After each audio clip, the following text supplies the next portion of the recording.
C'est au milieu de la nuit et dans l'une des salles du Kremlin que Vladimir Poutine s'est présenté devant les journalistes. Une allocution d'une vingtaine de minutes et une réponse à la proposition d'un cessez-le-feu complet et inconditionnel de 30 jours formulée par l'Ukraine et ses alliés.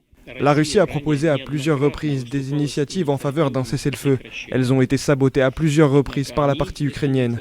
Le régime de Kiev a par exemple violé de manière flagrante environ 130 fois le moratoire sur les frappes contre les installations énergétiques. Reprochant aux Européens de traiter la Russie de manière grossière et à l'aide d'ultimatums, le président russe fait à son tour une proposition. Nous proposons aux autorités de Kiev de reprendre les négociations qui ont été interrompues fin 2022, de reprendre des négociations directes et, je le souligne, sans conditions préalables. Nous proposons de les commencer sans délai jeudi prochain, le 15 mai, à Istanbul, où elles se sont tenues précédemment et où elles ont été interrompues.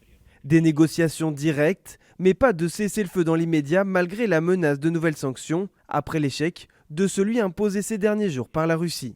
Pendant ces 3 jours, 5 tentatives délibérées de franchissement de la frontière de la Fédération de Russie dans la région de Koursk et 36 autres attaques ont été menées dans d'autres directions. Que constatons-nous? Quels sont ces résultats? Les autorités de Kiev n'ont absolument pas réagi à notre proposition de cesser le feu. Vladimir Poutine a indiqué qu'il s'entretiendrait dans les prochaines heures avec le président turc, dans l'attente d'une réponse du régime de Kiev et ses alliés occidentaux.